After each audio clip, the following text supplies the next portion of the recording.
Hi, dear students. Today's class, we are going to start working with unit number 10. In this case, the title of the unit is shopping, okay? So let's analyze the most important aspect concerning this grammar section, okay? So in this unit, we are going to study or to go deeper into conditional sentences, okay? So what is a conditional sentence? Generally, a conditional sentence connect two different things, that is a condition and a result. So generally, the condition is part of a sentence, and it is called the if clause. And the result is part of the sentence. And in this case, it is known as the result clause. Okay? So when we refer to conditional sentences in English, could be 3 or 4 depending on the author. Okay? But in this case, we are going to analyze just the second conditional. Why? Because the first one we already studied before, and as you remember, is related to real things, things that could happen, okay? So let's analyze what happened with this second conditional sentence, okay? In this case, the second conditionals are on real conditionals. And how do we form them? Okay, in the if clause, we have the simple past and then the second conditional. Here you have a situation. Pay attention to this slide. If I won the lottery, I would buy a luxury yacht. And if I were you, I'd concentrate on my work and spend less time daydreaming. Look, the boss is coming. Okay, so as you can see, you have here an example of second conditional. So now the second conditional, when it is used, well, we use second conditional to imagine present or future situations that are impossible or unlikely in reality. So what is the structure? The structure is if plus past simple plus would plus infinitive. Okay? For example, if I had the money, and this is the clause, the if clause, I'd travel around the world. But I don't have the money, so I won't travel.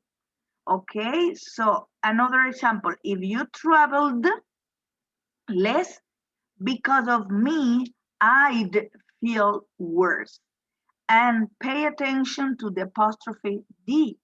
In this case, remember, is the form of would.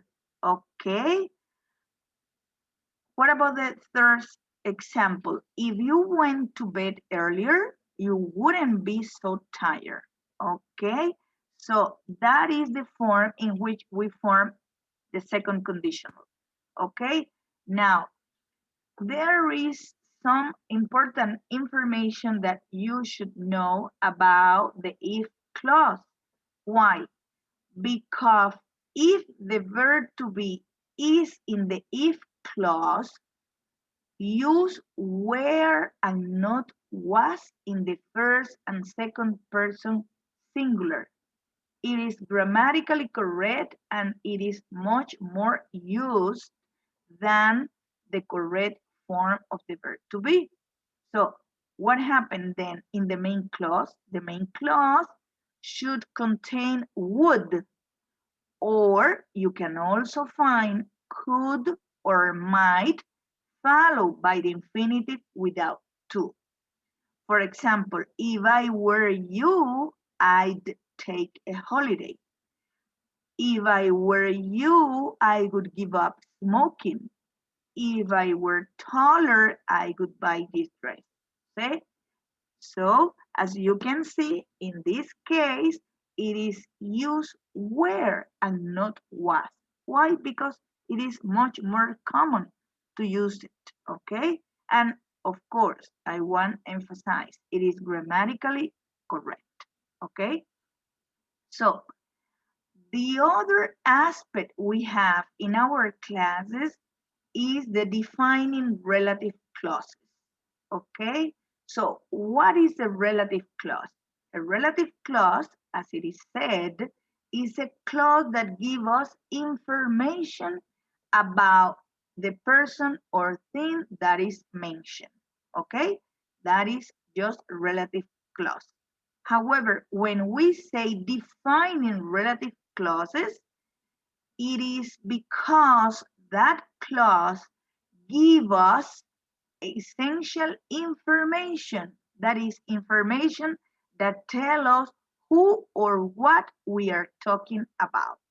For example, here you have the woman works in a bank. That could be the main sentence. However, what woman I'm referring to, okay, so it is the woman who lives next door. So in this case, as you can see, this defining relative clause gives us essential information of what I'm talking about, okay? Another example, these are the flights that have been canceled, okay? Here you have the main sentence. These are the flights.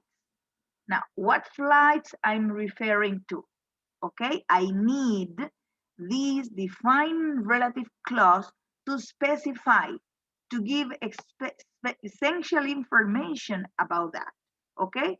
It is, I am referring not to any kind of flight, but just the flight that had been canceled, okay? So we usually use a relative pronoun or adverb to start a defining relative clause. That is, what are the relative pronouns? Who, which, that, when, where, or whose. Okay, so let's go deeper into this aspect. For example, when I use who, of course, I'm referring to people. And here you have the example.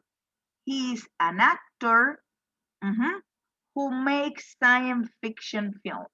Okay, so who makes science fiction films refers to actor, that is, people. Okay, so what about which? We use which for things. For example, I only watch films which make me laugh. Okay, so in this case, films is the noun, the thing, and as this is something, I use which. Okay, so what about whose?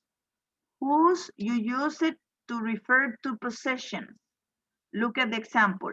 That's the actor whose new film we saw last week. Okay, so in this case, whose referred to the film that belongs to this specific actor. Okay, we also could find where, and of course, in this case, where referred to a place. Okay, that's the town where we met. Okay, so as you can see, where we met referred to the noun town, and the town is a place. Okay, and we can also find when, and in this case, when refers to time. For example, he wouldn't